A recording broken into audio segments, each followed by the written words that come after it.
ಕರ್ತನಲ್ಲಿ ಪ್ರಿಯರಾದವರೇ, ದೇವರ ಜೀವವುಳ್ಳ ವಾಕ್ಯವನ್ನು ಧ್ಯಾನ ಮಾಡಲು ಯೇಸು ಕ್ರಿಸ್ತನ ಅತೀ ಮಧುರವಾದ ನಾಮದಲ್ಲಿ ನಿಮ್ಮೆಲ್ಲರನ್ನು ಪ್ರೀತಿಯಿಂದ ನಾವು ಸ್ವಾಗತ ಮಾಡುತ್ತೇವೆ.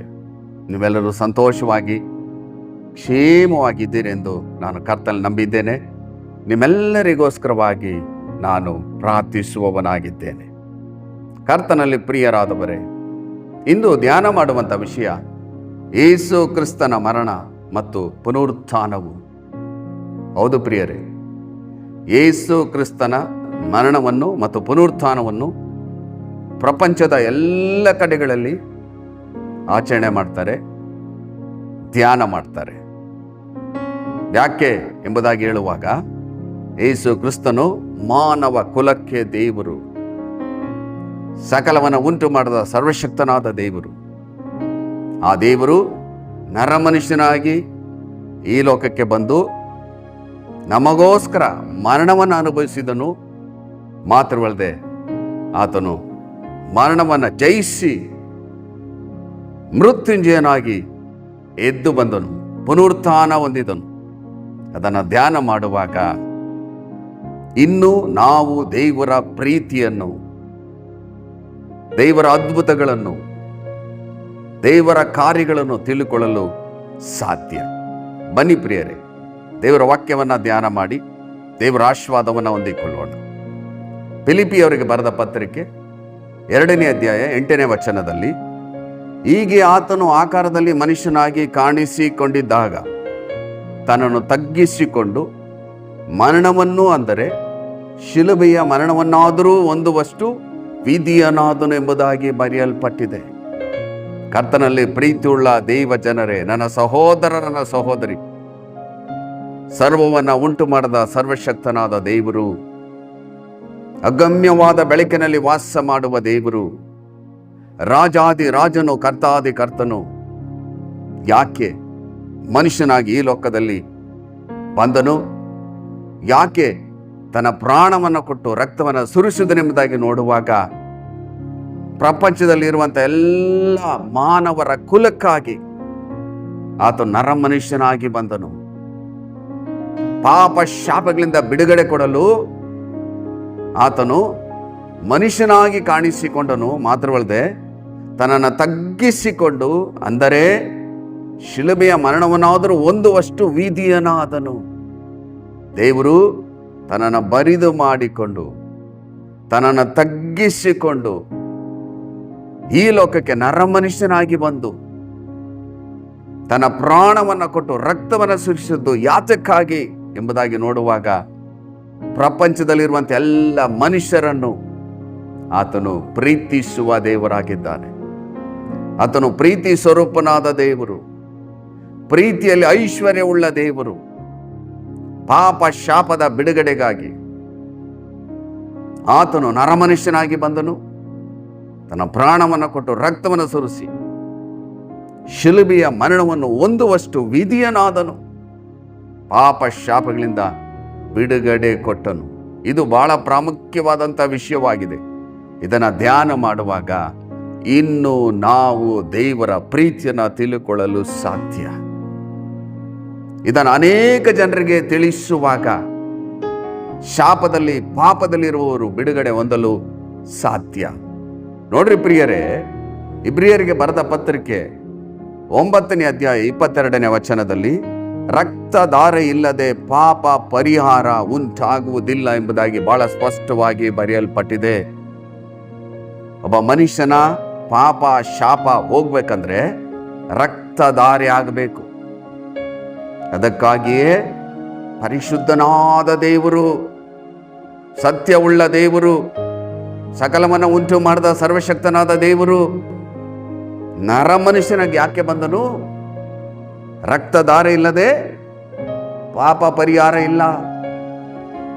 ಪಾಪ ಪರಿಹಾರ ಆಗ್ಬೇಕಂದ್ರೆ ಯೇಸುವಿನ ಪರಿಶುದ್ಧ ರಕ್ತ ಮಾತ್ರ ಸಕಲ ಪಾಪನ ನಿವಾರಣೆ ಮಾಡಿ ಶುದ್ಧಿ ಮಾಡ್ತದೆ. ಅನೇಕ ಜನರು ಇಂದು ಪಾಪದಲ್ಲಿ, ಶಾಪದಲ್ಲಿದ್ದಾರೆ. ಪಾಪದಲ್ಲಿ, ಶಾಪದಲ್ಲಿ ಇರುವಂಥ ವ್ಯಕ್ತಿ ಸಂತೋಷವಾಗಿ, ಸಮಾಧಾನವಾಗಿ ಜೀವನ ಮಾಡಲು ಸಾಧ್ಯವಿಲ್ಲ. ಪರಲೋಕ ರಾಜ್ಯವನ್ನ, ನಿತ್ಯ ಜೀವನ ಸೇರಲು ಸಾಧ್ಯವಿಲ್ಲ. ಹಾಗಾದ್ರೆ ಪಾಪದಿಂದ ಬಿಡಿಸಲು, ಶಾಪದಿಂದ ಬಿಡಿಸಲು, ಪರಲೋಕ ರಾಜ್ಯದೊಳಗೆ ಸೇರಿಸಲು ಸಕಲವನ್ನು ಉಂಟು ಮಾಡಿದ ದೇವರು, ಪರಲೋಕಕ್ಕೆ ಒಡೆಯನು, ಭೂಲೋಕಕ್ಕೆ ಒಡೆಯನು, ಸಕಲವನ್ನ ಉಂಟು ಮಾಡಿದ ದೇವರು ನರಮನುಷ್ಯನಾಗಿ ಯಾಕೆ ಬಂದನು ಎಂಬುದಾಗಿ ನೋಡುವಾಗ, ರಕ್ತವನ್ನ ಸುರಿಸಿ ಪ್ರಾಣವನ್ನ ಕೊಟ್ಟು ಪಾಪ ಶಾಪಗಳಿಂದ ಬಿಡುಗಡೆ ಕೊಡುವುದಕ್ಕಾಗಿ ಈ ಲೋಕಕ್ಕೆ ಯೇಸು ಎಂಬ ಹೆಸರಿನಲ್ಲಿ ಸರ್ವಶಕ್ತನಾದ ದೇವರು ಧರೆಗಿಳಿದು ಬಂದನು. ಕರ್ತನಲ್ಲಿ ಪ್ರೀತಿಯುಳ್ಳ ದೇವ ಜನರೇ, ನನ್ನ ಸಹೋದರ, ನನ್ನ ಸಹೋದರಿ, ಈ ವಾಕ್ಯವನ್ನು ಧ್ಯಾನ ಮಾಡುವಾಗ ದೇವರ ಪ್ರೀತಿಯನ್ನು, ದೇವರ ಕಾರ್ಯಗಳನ್ನು ನಾವು ತಿಳ್ಕೊಳ್ಳಬಹುದು. ಮಾತ್ರವಲ್ಲದೆ ಅನೇಕ ಜನರಿಗೆ ಈ ಸುವಾರ್ತೆಯನ್ನು ಹೇಳುವಾಗ ಅನೇಕ ಜನರು ಪಾಪದಿಂದ, ಶಾಪದಿಂದ ಬಿಡುಗಡೆಯನ್ನು ಹೊಂದಿಕೊಳ್ಳುತ್ತಾರೆ. ನೋಡ್ರಿ ಪ್ರಿಯರೇ, ಇನ್ನ ಸ್ಪಷ್ಟವಾಗಿ ಬರೆಯಲ್ಪಟ್ಟಿದೆ ಇಬ್ರಿಯರಿಗೆ ಬರೆದ ಪತ್ರಿಕೆ 13ನೇ ಅಧ್ಯಾಯ 12ನೇ ವಚನದಲ್ಲಿ, ಅದರಂತೆ ಯೇಸು ಕೂಡ ಸ್ವಂತ ರಕ್ತದಿಂದ ತನ್ನ ಜನರನ್ನು ಪವಿತ್ರ ಪಡಿಸುವುದಕ್ಕೋಸ್ಕರ ಪಟ್ಟಣದ ಹೊರಗೆ ಸತ್ತನು. ಯೇಸು ಸ್ವಾಮಿ ತನ್ನ ಸ್ವಂತ ರಕ್ತದಿಂದ, ತನ್ನ ಪರಿಶುದ್ಧವಾದ ರಕ್ತದಿಂದ ನಮ್ಮನ್ನು, ಈ ಭೂಲೋಕದಲ್ಲಿರುವಂಥ ಎಲ್ಲ ನರಮನುಷ್ಯರ ಪಾಪ ಶಾಪಗಳಿಂದ ಬಿಡುಗಡೆ ಕೊಟ್ಟು ಪವಿತ್ರನಾಗಿ ಮಾಡುವುದಕ್ಕಾಗಿ ಆತನು ಸತ್ತನೆಂಬುದಾಗಿ ಬರೆಯಲ್ಪಟ್ಟಿದೆ. ರಕ್ತಧಾರೆ ಇಲ್ಲದೆ ಪಾಪ ಪರಿಹಾರವಿಲ್ಲ. ಯೇಸುವಿನ ಪರಿಶುದ್ಧ ರಕ್ತ ಏನ್ ಮಾಡ್ತದೆ? ಎಲ್ಲ ಜನರ ಪಾಪವನ್ನು ಪರಿಹರಿಸುತ್ತದೆ, ಪಾಪ ಶಾಪಗಳಿಂದ ಬಿಡುಗಡೆ ಕೊಡುತ್ತದೆ. ಇದು ಬಹಳ ಪ್ರಾಮುಖ್ಯವಾದಂಥ ವಿಷಯ. ಪಾಪದಲ್ಲಿ, ಶಾಪದಲ್ಲಿರುವಂಥ ವ್ಯಕ್ತಿ ಬದುಕಲು ಆಗುವುದಿಲ್ಲ. ಪಾಪ ಶಾಪ ಬದುಕಲು ಬಿಡುವುದಿಲ್ಲ. ಅದಕ್ಕಾಗಿಯೇ ಅದರಂತೆ ಯೇಸು ಕೂಡ ಸ್ವಂತ ರಕ್ತದಿಂದ ತನ್ನ ಜನರನ್ನು ಪವಿತ್ರ ಪಡಿಸುವುದಕ್ಕೋಸ್ಕರ ಪಟ್ಟಣದ ಹೊರಗೆ ಸತ್ತನೆಂಬುದಾಗಿ ಬರೆಯಲ್ಪಟ್ಟಿದೆ. ಹಾಗಾದ್ರೆ ಯೇಸುವನ ನಂಬುವಾಗ, ಯೇಸುವೇ ನಿನ್ನ ಪರಿಶುದ್ಧ ರಕ್ತದಿಂದ ನನ್ನನ್ನು ತೊಳೆದು ಶುದ್ಧಿ ಮಾಡು ಎಂಬುದಾಗಿ ಪ್ರಾರ್ಥನೆ ಮಾಡುವಾಗ ದೇವರು ಪಾಪ ಶಾಪಗಳಿಂದ ಪರಿಪೂರ್ಣವಾಗಿ ಬಿಡುಗಡೆ ಕೊಟ್ಟು ಆ ವ್ಯಕ್ತಿಯನ್ನು ಆಶೀರ್ವಾದ ಮಾಡುತ್ತಾರೆ. ನೋಡ್ರಿ ಪ್ರಿಯರೇ, 1 ಯೋಹಾನ 1ನೇ ಅಧ್ಯಾಯ 7ನೇ ವಚನದಲ್ಲಿ, ಆತನ ಮಗನಾದ ಯೇಸುವಿನ ರಕ್ತವು ಸಕಲ ಪಾಪವನ್ನು ನಿವಾರಣೆ ಮಾಡಿ ನಮ್ಮನ್ನು ಶುದ್ಧಿ ಮಾಡುತ್ತದೆ. ಯೇಸುವಿನ ರಕ್ತ ಸಕಲ ವಿಧವಾದ ಪಾಪವನ್ನು ಶುದ್ಧಿ ಮಾಡುತ್ತದೆ. ಹಾಗಾದ್ರೆ ಯೇಸು ಕ್ರಿಸ್ತನು ನರಮನುಷ್ಯನಾಗಿ ಈ ಲೋಕಕ್ಕೆ ಯಾಕೆ ಬಂದನು? ಯಾತಕ್ಕಾಗಿ ಶಿಲುಬೆ ಮೇಲೆ 6 ಗಂಟೆಗಳ ಕಾಲ ನೇತಾಡಿ ಅಂತ ಘೋರ ಮರಣವನ್ನು, ಅಂತ ಘೋರ ಯಾತನೆಯನ್ನು ಯಾಕೆ ಅನುಭವಿಸಿದನೆಂಬುದಾಗಿ ನೋಡುವಾಗ, ಭೂಲೋಕದಲ್ಲಿರುವಂಥ ಎಲ್ಲ ನರಮನುಷ್ಯರ ಪಾಪ ಶಾಪಗಳಿಂದ ಬಿಡುಗಡೆ ಕೊಡುವುದಕ್ಕಾಗಿ ಆತನು ಮರಣವನ್ನು ಅನುಭವಿಸಿದನು. ಎಷ್ಟು ಸ್ಪಷ್ಟವಾಗಿ ಬರೆಯಲ್ಪಟ್ಟಿದೆ ನೋಡ್ರಿ. ಆತನ ಮಗನಾದ ಯೇಸುವಿನ ರಕ್ತವು ಸಕಲ ಪಾಪವನ್ನು ನಿವಾರಣೆ ಮಾಡಿ ನಮ್ಮನ್ನು ಶುದ್ಧಿ ಮಾಡುತ್ತದೆ. ಕರ್ತನಲ್ಲಿ ಪ್ರಿಯರಾದವರೇ, ಪ್ರೀತಿಯುಳ್ಳ ದೇವಜನರೇ, ನನ್ನ ಸಹೋದರ, ನನ್ನ ಸಹೋದರಿ, ಈ ವಾಕ್ಯವನ್ನ ಕೇಳಿಸಿಕೊಳ್ಳುತ್ತಿರುವಂತ ನೀವು ಒಂದು ವೇಳೆ ಪಾಪ ಶಾಪ ನಿಮ್ಮಲ್ಲಿ ಇರುವುದೇ ಆದರೆ ಯೇಸುವಿನ ರಕ್ತ ಆ ಪಾಪ ಶಾಪವನ್ನು ತೊಳೆದು ಶುದ್ಧಿ ಮಾಡ್ತದೆ. ಈ ಸತ್ಯ ದೇವರಾದ ಯೇಸುವನ್ನ ನಂಬುವಾಗ, ಈ ಯೇಸುವಿನಲ್ಲಿ ಪ್ರಾರ್ಥನೆ ಮಾಡುವಾಗ ಸಕಲ ವಿಧವಾದ ಪಾಪನ್ನ ನಿವಾರಣೆ ಮಾಡಿ ಶುದ್ಧಿ ಮಾಡುತ್ತದೆ. ಇದನ್ನ ಧ್ಯಾನ ಮಾಡುವಾಗ ನಾವು ದೇವರ ಪ್ರೀತಿಯನ್ನು ತಿಳ್ಕೊಳ್ತೇವೆ. ಈ ಸುವಾರ್ತೆಯನ್ನು ಅನೇಕ ಜನರಿಗೆ ಹೇಳುವಾಗ ಅನೇಕ ಜನರು ಪಾಪ ಶಾಪಗಳಿಂದ ಬಿಡುಗಡೆ ಹೊಂದುತ್ತಾರೆ. ಇದನ್ನು ಧ್ಯಾನ ಮಾಡುವಾಗ ಯೇಸುವಿನ ರಕ್ತದ ಬಲ ಆ ಸ್ಥಳದಲ್ಲಿ ಇಳಿದು ಬರ್ತದೆ. ಇದನ್ನು ಧ್ಯಾನ ಮಾಡುವಾಗ ಯೇಸುವಿನ ಪುನರುತ್ಥಾನದ ಶಕ್ತಿ ಆ ಸ್ಥಳದಲ್ಲಿ ಇಳಿದು ಬರ್ತದೆ. ಅವರು ಬಿಡುಗಡೆಯನ್ನು ಹೊಂದಿಕೊಳ್ಳುತ್ತಾರೆ. ನೋಡ್ರಿ ಪ್ರಿಯರೇ, ಎಫೆಸದವರಿಗೆ ಬರೆದ ಪತ್ರಿಕೆ 2ನೇ ಅಧ್ಯಾಯ 5ನೇ ವಚನದಲ್ಲಿ, ಅಪರಾಧಗಳ ದೆಸೆಯಿಂದ ಸತ್ತವರಾಗಿದ್ದ ನಮ್ಮನ್ನು ಕ್ರಿಸ್ತನೊಂದಿಗೆ ಬದುಕಿಸಿದನು. ಕೃಪೆಯಿಂದಲೇ ರಕ್ಷಣೆ ಹೊಂದಿದವರಾಗಿದ್ದೀರಿ ಎಂಬುದಾಗಿ ಬರೆಯಲ್ಪಟ್ಟಿದೆ. ಅಪರಾಧಗಳ ದೆಸೆಯಿಂದ ಸತ್ತವರಾಗಿದ್ದ ನಮ್ಮನ್ನು ಕ್ರಿಸ್ತನೊಂದಿಗೆ ಬದುಕಿಸಿದನು. ಹಾಗಾದ್ರೆ ಯೇಸು ಕ್ರಿಸ್ತನು ನಂಬುವಾಗ ಆ ವ್ಯಕ್ತಿ ಪಾಪದ ಪಾಲಿಗೆ ಸತ್ತು ಯೇಸು ಕ್ರಿಸ್ತನು ಯಾವ ರೀತಿ ಮೃತ್ಯುಂಜಯನಾಗಿ ಎದ್ದು ಬಂದನು, ಅದೇ ರೀತಿ ಪಾಪದಿಂದ ಅವನು ಬಿಡುಗಡೆಯನ್ನು ಹೊಂದಿ ಯೇಸು ಕ್ರಿಸ್ತನೊಂದಿಗೆ ಆತನು ಜೀವಿಸುತ್ತಾನೆ. ಕೃಪೆಯಿಂದಲೇ ರಕ್ಷಣೆಯನ್ನು ಹೊಂದಿದವರಾಗಿದ್ದೀರಿ. ಇದು ದೇವರ ಕೃಪೆ, ಇದು ದೇವರ ಕೃಪೆ. ನಮಗೆ ರಕ್ಷಣೆ ಕೊಟ್ಟಿದ್ದು ದೇವರ ಕೃಪೆ, ಪಾಪದಿಂದ ಬಿಡಿಸಿದ್ದು ದೇವರ ಕೃಪೆ, ಪರಿಶುದ್ಧರನ್ನಾಗಿ ಮಾಡಿದ್ದು ದೇವರ ಕೃಪೆ, ಮಕ್ಕಳಾಗಿ ಮಾಡಿದ್ದು ದೇವರ ಕೃಪೆ, ಪರಲೋಕ ರಾಜ್ಯಕ್ಕೆ ಸೇರಿಸುವುದು ದೇವರ ಕೃಪೆ. ನೋಡ್ರಿ ಪ್ರಿಯರೇ, ಯೆಶಾಯನ ಪ್ರವಾದನ ಗ್ರಂಥ 53ನೇ ಅಧ್ಯಾಯ 4ನೇ ವಚನದಲ್ಲಿ ನಿಜವಾಗಿಯೂ ನಮ್ಮ ಸಂಕಷ್ಟಗಳನ್ನು ಅನುಭವಿಸಿದನು, ಅವನು ಒತ್ತ ಹೊರೆಯು ನಮ್ಮ ಸಂಕಟವೇ ಹೌದು ಎಂಬುದಾಗಿ ಬರೆಯಲ್ಪಟ್ಟಿದೆ. ಯೇಸು ಸ್ವಾಮಿ ಶಿಲುಬೆ ಮೇಲೆ 6 ಗಂಟೆಗಳ ಕಾಲ ಘೋರವಾದ ಯಾತನೆಯನ್ನು ಅನುಭವಿಸಿದನು. ಯಾಕೆ ಆ ವೇದನೆಯನ್ನು ಅನುಭವಿಸಿದನು, ಆ ಸಂಕಟಗಳನ್ನು ಅನುಭವಿಸಿದನು ಎಂಬುದಾಗಿ ನೋಡುವಾಗ ನಾವು ಪಡಬೇಕಾದಂಥ ಸಂಕಟವನ್ನು, ನಾವು ಅನುಭವಿಸಬೇಕಾದಂಥ ನೋವನ್ನು, ವೇದನೆಯನ್ನು ಯೇಸು ಕ್ರಿಸ್ತನು ಅನುಭವಿಸಿದನು. ನಮ್ಮನ್ನು ಪಾಪ ಶಾಪಗಳಿಂದ ಬಿಡಿಸಿದನು. ಅವನು ಹೊತ್ತ ಹೊರೆಯು ನಮ್ಮ ಸಂಕಟವೇ ಹೌದು. ನಾವು ಪಡಬೇಕಾದ ಸಂಕಟವನ್ನು, ಆ ಬಾಧೆಯನ್ನು, ಆ ಯಾತನೆಯನ್ನು ಯೇಸು ಕ್ರಿಸ್ತನು ಅನುಭವಿಸಿದನು. ಯಾಕೆ? ಯೇಸು ಕ್ರಿಸ್ತ ನಮ್ಮನ್ನು ಪ್ರೀತಿಸಿದನು, ನಮ್ಮನ್ನು ಪಾಪ ಶಾಪಗಳಿಂದ ಬಿಡಿಸಿದನು. 6 ಗಂಟೆಗಳ ಕಾಲ ಘೋರ ಯಾತನೆಯನ್ನು ಯೇಸು ಕ್ರಿಸ್ತನು ಶಿಲುಬೆ ಮೇಲೆ ಅನುಭವಿಸಿದನು. ನಮ್ಮ ಸಂಕಟಗಳನ್ನು ಹೊತ್ತು ತೀರಿಸಿದನು. ನಮ್ಮ ಪಾಪ ಶಾಪಗಳಿಂದ ಬಿಡುಗಡೆ ಕೊಟ್ಟನು. ಪಾಪ ಶಾಪಗಳಿಂದ ಪರಿಪೂರ್ಣವಂತ ಬಿಡುಗಡೆ ಕೊಟ್ಟನು. ಆತನು ನಮಗೆ ತನ್ನ ಮಕ್ಕಳಾಗುವ ಅಧಿಕಾರವನ್ನು ಕೊಟ್ಟನು. ನಮ್ಮನ್ನು ಪರಿಶುದ್ಧರನ್ನಾಗಿ ಮಾಡಿದನು. ಇದು ಬಹಳ ಪ್ರಾಮುಖ್ಯವಾದಂಥ ವಿಷಯವಾಗಿದೆ. ನೋಡ್ರಿ, ಯೆಶಾಯನ ಪ್ರವಾದನ ಗ್ರಂಥ 53ನೇ ಅಧ್ಯಾಯ 5ನೇ ವಚನದಲ್ಲಿ, ನಮ್ಮ ದ್ರೋಹಗಳ ದೆಸೆಯಿಂದ ಅವನಿಗೆ ಗಾಯವಾಯಿತು, ನಮ್ಮ ಅಪರಾಧಗಳ ನಿಮಿತ್ತ ಅವನು ಜಜ್ಜಲ್ಪಟ್ಟನು, ನಮಗೆ ಸುಕ್ಷೇಮನ್ನುಂಟು ಮಾಡುವ ದಂಡನೆಯನ್ನು ಅವನು ಅನುಭವಿಸಿದನು, ಅವನ ಬಾಸುಂಡೆಗಳಿಂದ ನಮಗೆ ಗುಣವಾಯಿತು ಎಂಬುದಾಗಿ ಬಹಳ ಸ್ಪಷ್ಟವಾಗಿ ಬರೆಯಲ್ಪಟ್ಟಿದೆ. ಈ ವಾಕ್ಯವನ್ನು ಗಮನಿಸ್ರಿ. ನಮ್ಮ ದ್ರೋಹಗಳ ದೆಸೆಯಿಂದ ಅವನಿಗೆ ಗಾಯವಾಯಿತು. ನಮ್ಮ ಪಾಪದ ಸಲುವಾಗಿ, ನಮ್ಮ ದ್ರೋಹಗಳ ಸಲುವಾಗಿ ಕರ್ತನಾದ ಯೇಸು ಕ್ರಿಸ್ತನಿಗೆ ಗಾಯವಾಯಿತು. ನಮ್ಮ ಅಪರಾಧಗಳ ನಿಮಿತ್ತ ಅವನು ಜಜ್ಜಲ್ಪಟ್ಟನಂತೆ. ನಮ್ಮ ಪಾಪಕ್ಕಾಗಿ, ನಮ್ಮ ಶಾಪಕ್ಕಾಗಿ, ನಾವು ಮಾಡಿದ ತಪ್ಪಿಗಾಗಿ ಅವನು ಜಜ್ಜಲ್ಪಟ್ಟನು. ನಮಗೆ ಸುಕ್ಷೇಮನ್ನುಂಟು ಮಾಡುವ ದಂಡನೆಯನ್ನು ಅವನು ಅನುಭವಿಸಿದನು. ಅವನ ಬಾಸುಂಡೆಗಳಿಂದ ನಮಗೆ ಗುಣವಾಯಿತು. ಹಲ್ಲೆಲೂಯಾ. ದೇವರ ಪರಿಶುದ್ಧವಾದ ನಾಮಕ್ಕೆ ಸ್ತೋತ್ರವಾಗಲಿ.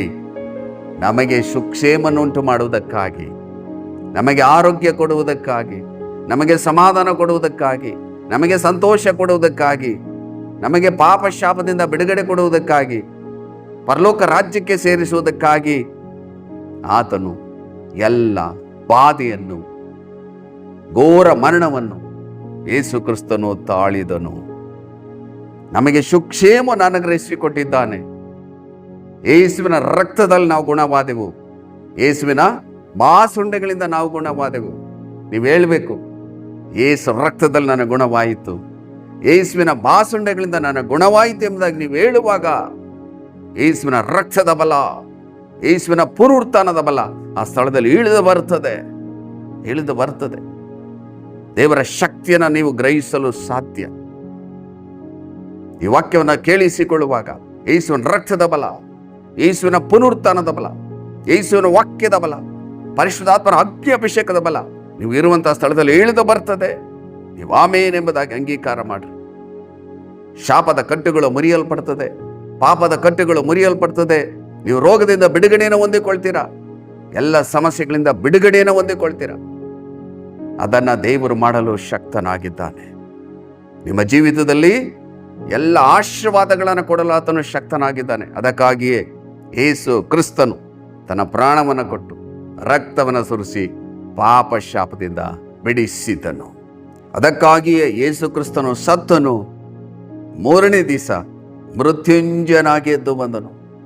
ಆತನು ಮರಣವನ್ನು ಜಯಿಸಿದಂಥ ದೇವರು, ಪಾಪ ಶಾಪಗಳಿಂದ ಬಿಡುಗಡೆ ಕೊಟ್ಟಂಥ ದೇವರು, ಸೈತಾನ ಬಲಗಳನ್ನು, ಸೈತಾನ ಕಾರ್ಯಗಳನ್ನು ಲಯ ಮಾಡಿ ನಮಗೆ ಬಿಡುಗಡೆಯನ್ನು ಕೊಟ್ಟಿದ್ದಾರೆ. ಆತನ ಮರಣವನ್ನು ಜಯಿಸಿ ಮೃತ್ಯುಂಜಯನಾಗಿ ಎದ್ದು ಬಂದಂಥ ದೇವರು ಯೇಸು ಕ್ರಿಸ್ತನಾಗಿದ್ದಾನೆ. ನೋಡ್ರಿ, ಮತ್ತಾಯನ ಬರೆದ ಸುವಾರ್ತೆ 28ನೇ ಅಧ್ಯಾಯ 5-6 ವಚನದಲ್ಲಿ, ಆಗ ದೂತನು ಆ ಹೆಂಗಸರಿಗೆ, ನೀವು ಹೆದರಬೇಡ್ರಿ, ಶಿಲುಬೆಗೆ ಹಾಕಲ್ಪಟ್ಟಿದ್ದ ಯೇಸುವನ್ನು ಹುಡುಕುತ್ತೀರೆಂದು ಬಲ್ಲೆನು. ಆತನು ಇಲ್ಲಿ ಇಲ್ಲ, ತಾನು ಹೇಳಿದಂತೆ ಎದ್ದಿದ್ದಾನೆ, ಬನ್ನಿ ಆತನು ಮಲಗಿದ್ದ ಸ್ಥಳವನ್ನು ನೋಡಿರಿ ಎಂಬುದಾಗಿ ದೇವದೂತರು ಆ ಸ್ತ್ರೀಯರಿಗೆ ಹೇಳುವುದನ್ನು ನಾವು ನೋಡುತ್ತೇವೆ. ಯೇಸುವಿನ ಪುನರುತ್ಥಾನವನ್ನು ನಾವು ಧ್ಯಾನ ಮಾಡಬೇಕಾಗಿದೆ. ಯೇಸುವಿನ ಮರಣವನ್ನು ನಾವು ಧ್ಯಾನ ಮಾಡಿದೆವು. ಈಗ ಯೇಸುವಿನ ಪುನರುತ್ಥಾನ, ಆತನು ಮರಣವನ್ನು ಜಯಿಸಿ ಮೂರನೇ ದಿವಸ ಆತನು ಮೃತ್ಯುಂಜಯನಾಗಿ ಎದ್ದು ಬಂದನು. ಉದಯದಲ್ಲಿಯೇ ಆ ಹೆಂಗಸರು ಆ ಸಮಾಧಿಯ ಬಳಿ ಹೋಗಿ ಯೇಸು ಕ್ರಿಸ್ತನ ದೇಹಕ್ಕೆ ಸುಗಂಧ ದ್ರವ್ಯವನ್ನು ಹಾಕಲು ಹೋಗ್ತಾರೆ. ಅಲ್ಲಿ ನೋಡಬೇಕಾದ್ರೆ ಯೇಸು ಕ್ರಿಸ್ತನು ಎದ್ದಿದ್ದನು. ಆ ದೂತರು ಆ ಹೆಂಗಸರಿಗೆ ಹೇಳ್ತಾರೆ, ಆತನು ಎದ್ದಿದ್ದಾನೆ, ಆತನು ಇಲ್ಲಿಲ್ಲ, ತಾನು ಹೇಳಿದಂತೆ ಎದ್ದಿದ್ದಾನೆ, ಬನ್ನಿ ಆತನು ಮಲಗಿದ್ದ ಸ್ಥಳವನ್ನು ನೋಡಿರಿ. ಹಾಗಾದ್ರೆ ಯೇಸು ಕ್ರಿಸ್ತನು ಮರಣ ಹೊಂದಿದನು, ಮೂರನೇ ದಿವಸ ಮೃತ್ಯುಂಜಯನಾಗಿ ಎದ್ದನು. ಮರಣವನ್ನು ಜಯಿಸಂತ ದೇವರು, ಪಾಪ ಶಾಪದ ಬಂಧನಗಳನ್ನು ಮುರಿದಂಥ ದೇವರು ತನ್ನ ಮಕ್ಕಳಾಗಿ ನಮ್ಮನ್ನು ಮಾಡಿದ್ದಾರೆ, ನಿತ್ಯ ಜೀವನ ಕೊಟ್ಟಿದ್ದಾರೆ. ವೈರ್ಯ ಬಲಗಳನ್ನು ಮುರಿದು ಜಯವನ್ನು ನಮಗೆ ಅನುಗ್ರಹಿಸಿಕೊಟ್ಟಿದ್ದಾರೆ. ಮರಣವನ್ನು ಜಯಿಸಿ ಆತನು ಮೃತ್ಯುಂಜಯನಾಗಿ ಎದ್ದು ಬಂದಿದ್ದಾನೆ. ಯೇಸು ಕ್ರಿಸ್ತನು ಮೃತ್ಯುಂಜಯನಾಗಿ ಎದ್ದು ಬಂದಂಥ ದೇವರು, ಪುನರುತ್ಥಾನ ಹೊಂದಿದ ದೇವರು. ಹಾಗಾದ್ರೆ ನಾವು ಯೇಸು ಕ್ರಿಸ್ತನ ಮರಣ ಮತ್ತು ಪುನರುತ್ಥಾನವನ್ನು ಧ್ಯಾನ ಮಾಡುವಾಗಲೆಲ್ಲ ಯೇಸುವಿನ ರಕ್ತದ ಬಲ ಮಾತ್ರವಲ್ಲದೆ ಪುನರುತ್ಥಾನದ ಬಲ ಆ ಸ್ಥಳದಲ್ಲಿ ಇಳಿದು ಬರ್ತದೆ. ಆ ವಾಕ್ಯವನ್ನು ಧ್ಯಾನ ಮಾಡುವಾಗ ಆತನ ಶಕ್ತಿ ನಾವಿರುವಂತಹ ಸ್ಥಳದಲ್ಲಿ ಇಳಿದು ಬರ್ತದೆ, ಆತನ ಮಹಿಮೆ ಪ್ರಕಟವಾಗ್ತದೆ. ಇದನ್ನು ಧ್ಯಾನ ಮಾಡುವಾಗ ನಾವು ಇನ್ನೂ ಯೇಸುವನ್ನ, ಆತನ ಪ್ರೀತಿಯನ್ನು, ಆತನ ಕಾರ್ಯಗಳನ್ನು ತಿಳಿದುಕೊಳ್ಳಲು ಸಾಧ್ಯ. ಹಾಗಾದರೆ ಪ್ರಿಯರೇ, ಯೇಸು ಕ್ರಿಸ್ತನು ತನ್ನ ಪ್ರಾಣವನ್ನು ಕೊಟ್ಟು ರಕ್ತವನ್ನು ಸುರಿಸಿ ಪಾಪ ಶಾಪದಿಂದ ಬಿಡುಗಡೆ ಕೊಟ್ಟನು, ಸತ್ತು ಮೂರನೇ ದಿವಸ ಮೃತ್ಯುಂಜಯನಾಗಿ ಎದ್ದು ಬಂದನು. ಈ ಮಹೋನ್ನತ ದೇವರಲ್ಲಿ ನೀವು ನಂಬಿಕೆ ಇಡುವಾಗ, ಆತನ ವಾಕ್ಯದ ಮೇಲೆ ನಂಬಿಕೆ ಇಡುವಾಗ, ಆ ವ್ಯಕ್ತಿ ಪಾಪಗಳಿಂದ, ಶಾಪಗಳಿಂದ, ರೋಗಗಳಿಂದ, ದರಿದ್ರತನದಿಂದ ಬಿಡುಗಡೆಯನ್ನು ಹೊಂದುತ್ತಾನೆ. ಯೇಸು ಕ್ರಿಸ್ತನಲ್ಲಿರುವಂಥ ಶಾಂತಿ, ಸಮಾಧಾನ, ಆರೋಗ್ಯ, ಸಮೃದ್ಧಿ, ನಿತ್ಯ ಜೀವ, ರಕ್ಷಣೆಯನ್ನು ಹೊಂದಿಕೊಂಡು ಈ ಲೋಕದಲ್ಲಿ ಸಾಕ್ಷಿಯಾಗಿ ಜೀವಿಸ್ತಾನೆ. ಯೇಸು ಕ್ರಿಸ್ತನ ಸ್ವಭಾವವನ್ನು ಹೊಂದಿಕೊಂಡು ಲೋಕಕ್ಕೆ ಬೆಳಕಾಗಿ, ಉಪ್ಪಾಗಿ, ಸಾಕ್ಷಿಯಾಗಿ ಜೀವಿಸುವುದು ಮಾತ್ರವಲ್ಲದೆ ಅಂತ್ಯದಲ್ಲಿ ನಿತ್ಯ ಜೀವನ ಹೊಂದಿಕೊಳ್ಳುತ್ತಾನೆ. ಇದು ಬಹಳ ಸಂತೋಷದ ವಿಷಯ. ಇದನ್ನು ನಾವು ಧ್ಯಾನ ಮಾಡಬೇಕು, ಅನೇಕ ಜನರಿಗೆ ತಿಳಿಸಬೇಕು, ಅನೇಕ ಜನರಿಗೆ ಸುವಾರ್ತೆ ಮುಟ್ಟಬೇಕು. ಸತ್ಯ ದೇವರ ಸುವಾರ್ತೆ, ಇಡೀ ಲೋಕದ ಪಾಪದ ನಿವಾರಣೆಗಾಗಿ ತನ್ನ ಪ್ರಾಣವನ್ನು ಕೊಟ್ಟು ರಕ್ತವನ್ನು ಸುರಿಸಿದಂಥ ಯೇಸು ಕ್ರಿಸ್ತನ ಸುವಾರ್ತೆಯನ್ನು ಇಡೀ ಪ್ರಪಂಚಕ್ಕೆ ಸಾರಬೇಕು. ಯಾಕಂದ್ರೆ ಪಾಪದಲ್ಲಿರೋರು, ಶಾಪದಲ್ಲಿರೋರು ಬಿಡುಗಡೆಯನ್ನು ಹೊಂದಿಕೊಳ್ಳಬೇಕು. ಕರ್ತನಲ್ಲಿ ಪ್ರಿಯರಾದವರೇ, ಒಂದು ವೇಳೆ ನೀವು ಪಾಪದಲ್ಲಿ, ಶಾಪದಲ್ಲಿ ಇರುವುದೇ ಆದರೆ, ರೋಗದಲ್ಲಿ ಇರುವುದೇ ಆದರೆ, ಕಷ್ಟದಲ್ಲಿ ಇರುವುದೇ ಆದರೆ, ಯೇಸು ಕ್ರಿಸ್ತನ ಮೇಲೆ ನಂಬಿಕೆ ಇಡ್ರಿ. ಈತನು ನಿಮ್ಮ ಪಾಪದಿಂದ, ಶಾಪದಿಂದ ಬಿಡುಗಡೆ ಕೊಡುವ ದೇವರು, ನಿಮಗೋಸ್ಕರ ಪ್ರಾಣವನ್ನೇ ಕೊಟ್ಟ ದೇವರು, ರಕ್ತವೆಲ್ಲ ಸುರಿಸಿದ ದೇವರು, ಸತ್ತು ಮೂರನೇ ದಿವಸ ಮೃತ್ಯುಂಜಯನಾಗಿ ಎದ್ದು ಬಂದಂಥ ದೇವರು, ನಿಮ್ಮೆಲ್ಲ ಸಮಸ್ಯೆಗಳಿಂದ ಬಿಡುಗಡೆ ಕೊಡಲು ಆತನು ಶಕ್ತನಾಗಿದ್ದಾನೆ. ನೋಡ್ರಿ ಪ್ರಿಯರೇ, ಪ್ರಕಟಣೆಗಳ ಪುಸ್ತಕ 1ನೇ ಅಧ್ಯಾಯ 18ನೇ ವಚನ, ಸತ್ತವನಾದನು ಮತ್ತು ಇಗೋ ಯುಗಾಂತರಗಳಲ್ಲಿಯೂ ಬದುಕುವನಾಗಿದ್ದೇನೆ. ಮರಣದ ಮತ್ತು ಪಾತಾಳದ ಬೀಗದ ಕೈಗಳು ನನ್ನಲ್ಲಿ ಅವೆ ಎಂಬುದಾಗಿ ಯೇಸು ಸ್ವಾಮಿ ಹೇಳ್ತಾ ಇದ್ದಾರೆ. ಸತ್ತವನಾದನು ಮತ್ತು ಇಗೋ ಯುಗಾಂತರಗಳಲ್ಲಿಯೂ ಬದುಕುವವನಾಗಿದ್ದೇನೆ. ಮರಣದ ಮತ್ತು ಪಾತಾಳದ ಬೀಗದ ಕೈಗಳು ನನ್ನಲ್ಲವೇ. ಹಾಗಾದರೆ ನಮ್ಮ ಮರಣ ಯಾರ ಕೈಲಿದೆ? ಯೇಸು ಕ್ರಿಸ್ತನ ಕೈಯಲ್ಲಿದೆ. ಆತನು ಎಲ್ಲ ಅಧಿಕಾರವನ್ನು ಹೊಂದಿದ ದೇವರು. ಯೇಸು ಕ್ರಿಸ್ತನು ಎಲ್ಲ ಅಧಿಕಾರವನ್ನು ಹೊಂದಿದ ದೇವರು. ಪರಲೋಕದಲ್ಲಿ ಭೂಲೋಕದಲ್ಲಿ ಎಲ್ಲ ಅಧಿಕಾರವನ್ನು ಹೊಂದಿದ ದೇವರು ಯೇಸು ಕ್ರಿಸ್ತನಾಗಿದ್ದಾನೆ.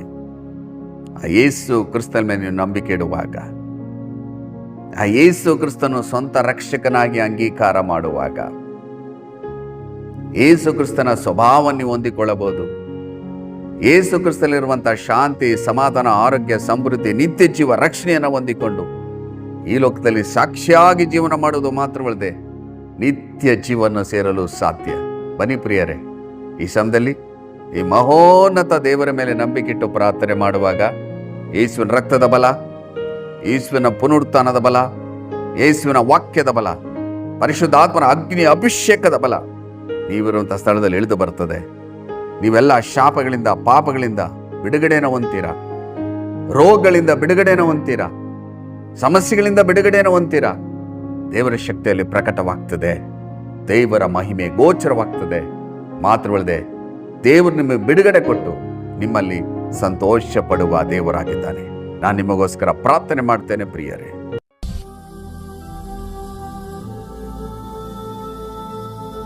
ನಮ್ಮನ್ನು ಅಧಿಕವಾಗಿ ಪ್ರೀತಿ ಮಾಡುವಂತ ನಮ್ಮ ಪರಲೋಕದ ತಂದೆಯಾದ ದೇವರೇ, ನಿನ್ನ ಮರಣವನ್ನು ಮತ್ತು ನಿನ್ನ ಪುನರುತ್ಥಾನವನ್ನು ನಾವು ಧ್ಯಾನ ಮಾಡಿದ್ದೇವೆ. ದೇವರೇ, ನಮಗೋಸ್ಕರ ನಿನ್ನ ಪ್ರಾಣವನ್ನು ಕೊಟ್ಟು, ರಕ್ತವನ್ನು ಸುರಿಸಿ, ಪಾಪ ಶಾಪದಿಂದ ಬಿಡುಗಡೆ ಕೊಟ್ಟು, ಸತ್ತು 3ನೇ ದಿವಸ ಮೃತ್ಯುಂಜಯನಾಗಿ ಎದ್ದು ಬಂದಂಥ ಮಹೋನ್ನತ ದೇವರು ನೀನಾಗಿದ್ದೀರಿ. ಇಡೀ ಲೋಕದಲ್ಲಿರುವ ಎಲ್ಲರ ಪಾಪ ಶಾಪಗಳಿಂದ ಬಿಡುಗಡೆ ಕೊಟ್ಟಿದ್ದೀರಿ. ನಿನ್ನ ಪರಿಶುದ್ಧವಾದ ರಕ್ತ ಸಕಲ ಪಾಪ ನಿವಾರಣೆ ಮಾಡಿ ಶುದ್ಧಿ ಮಾಡುತ್ತದೆ. ಎಷ್ಟು ಜನರು ಈ ವಾಕ್ಯವನ್ನು ಕೇಳಿಸಿಕೊಂಡು ನನ್ನೊಟ್ಟಿಗೆ ಸೇರಿ ಪ್ರಾರ್ಥನೆ ಮಾಡ್ತಿದ್ದಾರೋ, ಏಸಪ್ಪ, ನಾನು ಪಾಪದಲ್ಲಿದ್ದೇನೆ, ಶಾಪದಲ್ಲಿದ್ದೇನೆ, ರೋಗದಲ್ಲಿದ್ದೇನೆ, ಕಷ್ಟದಲ್ಲಿದ್ದೇನೆ, ಸಮಸ್ಯೆಗಳಲ್ಲಿದ್ದೇನೆ, ನನಗೆ ಬಿಡುಗಡೆ ಕೊಡ್ರಿ, ನನಗೆ ಬಿಡುಗಡೆ ಕೊಡ್ರಿ. ನಿನ್ನ ಪರಿಶುದ್ಧ ರಕ್ತದಿಂದ ನನ್ನನ್ನು ತೊಳೆದು ಶುದ್ಧಿ ಮಾಡ್ರಿ. ಈ ಪಾಪ ಶಾಪ ಬಹುಘೋರ, ಇದರಿಂದ ನನಗೆ ಬಿಡುಗಡೆ ಕೊಡ್ರಿ ಎಂಬುದಾಗಿ ಎಷ್ಟು ಜನರು ನನ್ನೊಟ್ಟಿಗೆ ಸೇರಿ ಪ್ರಾರ್ಥನೆ ಮಾಡ್ತಿದ್ದಾರೋ ಆ ಸ್ಥಳದಲ್ಲಿ ಯೇಸು ರಕ್ತದ ಬಲ, ಯೇಸುವಿನ ಪುನರುತ್ಥಾನ ಬಲ ಎಳೆದು ಬರಲಿ ಸ್ವಾಮಿ. ಎಲ್ಲ ಪಾಪದ ಕಟ್ಟುಗಳು, ಶಾಪದ ಕಟ್ಟುಗಳು ಮುರಿಯಲ್ಪಡಲಿ. ವೈರ್ಯ ಕಟ್ಟುಗಳು ಮುರಿಯಲ್ಪಡಲಿ. ಸೈತಾನ ಬಂಧನಗಳು ಮುರಿಯಲ್ಪಡಲಿ. ಆ ಜನರು ಬಿಡುಗಡೆಯನ್ನು ಹೊಂದಲಿ. ಅವರು ರಕ್ಷಣೆ ಹೊಂದುವುದು ಮಾತ್ರವಲ್ಲದೆ ಅನೇಕ ಜನರಿಗೆ ಸಾಕ್ಷಿಯಾಗಿ ಜೀವನ ಮಾಡಲು ಈ ಜೀವವುಳ್ಳ ವಾಕ್ಯ ಜೀವಿತದಲ್ಲಿ 100ರಷ್ಟು ಕಾರ್ಯ ಮಾಡಲಿ. ಮಾತ್ರವಲ್ಲದೆ ಏಸಪ್ಪ, ನಿನ್ನಲ್ಲಿರುವಂಥ ಆಶೀರ್ವಾದವನ್ನು ಹೊಂದಿಕೊಂಡು ಸಾಕ್ಷಿಯಾಗಿ ಜೀವನ ಮಾಡಲು ಸಹಾಯ ಮಾಡ್ರಿ. ಈಗಲೇ ಅದನ್ನು ಮಾಡಿದ್ದಕ್ಕಾಗಿ ಸ್ತೋತ್ರ. ಯೇಸು ರಕ್ತದ ಬಲ ಆ ಸ್ಥಳದಲ್ಲಿ ಇಳಿದು ಬರಲಿ. ಪುನರುತ್ಥಾನದ ಬಲ ಆ ಸ್ಥಳದಲ್ಲಿ ಕಾರ್ಯ ಮಾಡಲಿ. ನಿನ್ನ ಶಕ್ತಿ ಪ್ರಕಟವಾಗಲಿ. ನಿನ್ನ ಮಹಿಮೆ ಗೋಚರವಾಗಲಿ. ಈಗಲೇ ಅದನ್ನು ಮಾಡಿದ್ದಕ್ಕಾಗಿ ಸ್ತೋತ್ರ. ಅನೇಕ ಜನರು ಬಿಡುಗಡೆಯನ್ನು ಹೊಂದಿಕೊಂಡು ಸಾಕ್ಷಿಯಾಗಿ ಜೀವಿಸಲು, ನಿನ್ನ ಘನವುಳ್ಳ ನಾಮ ಮಹಿಮೆ ಹೊಂದಲು ನೀವು ಸಹಾಯ ಮಾಡಿ. ಈಗಲೇ ಮಾಡಿದ್ದಕ್ಕಾಗಿ ಸ್ತೋತ್ರ ಸ್ತೋತ್ರ. ಯೇಸುವಿನ ಮೂಲಕ ಬೇಡಿ ಹೊಂದಿದ್ದೇವೆ ನಮ್ಮ ಜೀವವುಳ್ಳ ತಂದೆ. ಆಮೇನ್, ಆಮೇನ್. ಕರ್ತನಲ್ಲಿ ಪ್ರಿಯರಾದವರೇ, ದೇವರ ಜೀವವುಳ್ಳ ವಾಕ್ಯವನ್ನು ಕೇಳಿಸಿಕೊಂಡಿದ್ದೀರಿ. ಯೇಸು ಕ್ರಿಸ್ತನ ಮರಣ ಮತ್ತು ಪುನರುತ್ಥಾನದ ಕುರಿತು ನಾವು ಧ್ಯಾನ ಮಾಡಿದ್ದೇವೆ. ಈ ವಾಕ್ಯವನ್ನು ಕೇಳಿಸಿಕೊಂಡಾಗ ನೀವೇನು ಮಾಡಬೇಕು? ಈ ಜೀವಳ ವಾಕ್ಯದ ಮೇಲೆ ನಂಬಿಕೆ ಇಟ್ಟು ನೀವು ದೇವರ ಸನ್ನಿಧಿಯಲ್ಲಿ ಪ್ರಾರ್ಥನೆ ಮಾಡುವಾಗ ನಿಮ್ಮ ಪಾಪ ಶಾಪಗಳಿಂದ ಬಿಡುಗಡೆ ಹೊಂದುವುದು ಮಾತ್ರವಲ್ಲದೆ ದೇವರ ಆಶೀರ್ವಾದವನ್ನು ಹೊಂದಿಕೊಂಡು ಸಾಕ್ಷಿಯಾಗಿ ಜೀವನ ಮಾಡಲು ಸಾಧ್ಯ. ಪ್ರಾರ್ಥನೆ ಮಾಡಿ ದೇವರ ಆಶೀರ್ವಾದವನ್ನು ಹೊಂದಿಕೊಳ್ಳ್ರಿ. ಈ ವಾಕ್ಯವನ್ನು ಧ್ಯಾನ ಮಾಡಿ ದೇವರ ಆಶೀರ್ವಾದನ ಹೊಂದಿಕೊಳ್ಳ್ರಿ. ಇನ್ನೊಂದು ಅಮೂಲ್ಯವಾದ ವಾಕ್ಯದೊಟ್ಟಿಗೆ ನಿಮ್ಮನ್ನು ಸಂಧಿಸುವವರೆಗೂ ದೇವರ ಕೃಪೆ, ದೇವರ ಶಾಂತಿ, ದೇವರ ಸಮಾಧಾನ, ಪರಿಶುದ್ಧಾತ್ಮನ ಆಳ್ವಿಕೆ, ಪರಿಶುದ್ಧಾತ್ಮನ ಒಡೆತನ ನಿಮ್ಮೊಂದಿಗಿರಲಿ. ದೇವರು ತನ್ನ ಚಿತ್ತಂತೆ ನಿಮ್ಮನ್ನು ಹೇರಳವಾಗಿ ಆಶೀರ್ವದಿಸಲಿ. God bless you.